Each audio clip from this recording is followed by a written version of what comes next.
Hello दोस्तों, आज हम आपको ईडब्ल्यूएस के बारे में बताएंगे। ईडब्ल्यूएस यानी इकोनॉमिकली वीकर सेक्शंस, ऐसा वर्ग जो आर्थिक रूप से पिछड़ा है और जिनको संविधान ने कोई आरक्षण की व्यवस्था नहीं की थी। ऐसे वर्ग को जो आर्थिक तौर पर पिछड़े हैं, आर्थिक तौर पर विपन्न हैं, गरीब हैं, उनको कोई आरक्षण की सुविधा अब तक नहीं थी, जिसको 2019 में 103वें संविधान संशोधन के जरिए 10% आरक्षण दिया गया। ऐसे वर्ग के लिए अब तक जो संविधान में व्यवस्था थी वो सिर्फ अनुसूचित जाति, अनुसूचित जनजाति और ओबीसी के लिए आरक्षण की व्यवस्था थी। भारत के संविधान की उद्देशिका में ये उपबंध है कि सामाजिक, आर्थिक और राजनीतिक न्याय किसी भी व्यक्ति को जो भारत का निवासी है उसको दिया जाएगा। और डायरेक्टिव प्रिंसिपल के चैप्टर में अनुच्छेद 46 में उपबंध है कि राज्य ऐसे दुर्बल वर्ग के, ऐसे वीकर सेक्शंस के आर्थिक उत्थान के लिए, आर्थिक विकास के लिए उपबंध कर सकेगा। तो अनुच्छेद 46, अनुच्छेद 14 जो विधि के समान संरक्षण की बात करता है, और उद्देशिका को मिलाकर अगर पढ़ा जाए तो ये बात स्थापित होती है कि समाज के दुर्बल वर्ग, चाहे भले ही वो आरक्षण ना मिलता हो, उनके लिए, उनके आर्थिक अभिवृद्धि और प्रमोशन के लिए आरक्षण की व्यवस्था की जा सकती है। तो 2019 में 103वां संविधान संशोधन जारी करके संविधान में अनुच्छेद 15 और 16 में संशोधन किया गया। अनुच्छेद 15(6) डाला गया, जिसके तहत किसी भी संस्थान में 10% आरक्षण प्रवेश में, एडमिशन में, और इसी तरह से 10% आरक्षण अनुच्छेद 16(6) के तहत नियोजन में या नौकरियों में दिया गया। अनुच्छेद 15 और 16 का जो भी लाभ है वो अल्पसंख्यक संस्थानों में या उनके प्रबंधन के अधीन जो भी संस्थान है उसमें ना तो प्रवेश में और ना ही नियोजन में उपबंध लागू होंगे। तो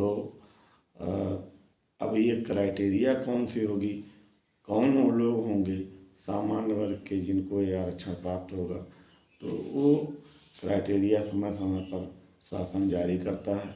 फिलहाल जो क्राइटेरिया है वो उन व्यक्तियों के लिए है जो 8 लाख रुपए आमदनी जिनकी वार्षिक है उससे कम है, वही पात्र होंगे।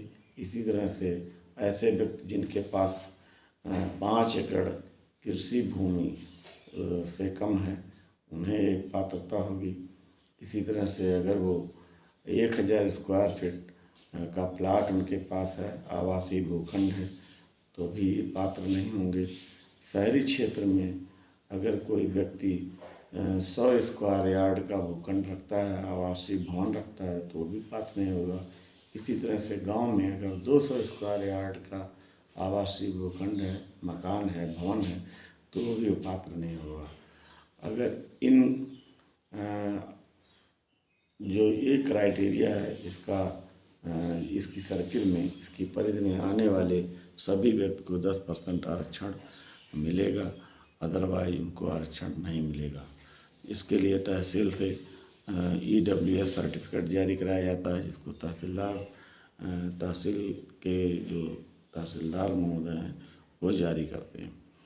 अब ईडब्ल्यूएस की संवैधानिकता और उसकी वैलिडिटी जांचने के लिए वो कॉन्स्टिट्यूशनल है, वैलिड है कि नहीं है, ये तमाम तरह के आक्षेप लगाए गए कि ये संविधान के मौलिक ढांचे का उल्लंघन है। इंदिरा साहनी बनाम यूनियन ऑफ इंडिया जो 1992 में केस आया था उसका उल्लंघन है। तमाम तरह से इसकी आलोचना की गई और इसके ऊपर हाई कोर्ट्स में और माननीय सुप्रीम कोर्ट में मुकदमे लाए गए, और सभी मुकदमों का निस्तारण एक जनहित आंदोलन यूनियन ऑफ इंडिया के मामले में माननीय उच्चतम न्यायालय ने 2022 में डिसाइड किया। इसके लिए संविधान पीठ का गठन किया गया था और संविधान पीठ ने 3-2 के बहुमत से इस संवैधानिक संशोधन को, जो 103वां संविधान संशोधन 2019 है, उसको संवैधानिक घोषित किया और इस तरह से सामान्य वर्ग या अनारक्षित या अनरिजर्व कैटेगरी के लोगों को 10% आरक्षण का रास्ता साफ हो गया। सुप्रीम कोर्ट ने अपने जजमेंट में कहा है कि इंदिरा साहनी में जो क्राइटेरिया, जो लिमिट 50% आरक्षण की रखी गई थी, वो इनफ्लेक्सिबल नहीं है। उसको फ्लेक्सिबल किया जा सकता है, वो लचीला बनाया जा सकता है, यानी वो लिमिट 50% से ऊपर हो सकती है। और इस संवैधानिक संशोधन द्वारा भारत के संविधान के मौलिक ढांचे में कोई परिवर्तन नहीं होगा, क्योंकि ये मूल उद्देशिका में ही सामाजिक, आर्थिक और राजनीतिक न्याय की बात करती है। इस तरह से अगर किसी अनारक्षित वर्ग के दुर्बल वर्ग में आरक्षण दिया जाता है तो इससे किसी मौलिक ढांचे का उल्लंघन नहीं होता। बस ये है कि उसकी कुछ लिमिटेशंस हैं, उसके कुछ कंडीशन हैं। ऐसे व्यक्तियों में सभी वर्गों को, सभी व्यक्तियों को, सामान्य वर्ग के या अनारक्षित वर्ग के सभी व्यक्तियों को इसका लाभ नहीं मिलेगा, बल्कि उन व्यक्तियों को मिलेगा जिनकी कुछ क्राइटेरिया हैं। सुप्रीम कोर्ट ने, न्यायपालिका ने विधायिका को विकल्प दिया था कि वो एक क्राइटेरिया निर्धारित किए, जिसे शासन ने निर्धारित किया, उसे हमने आपको बताया।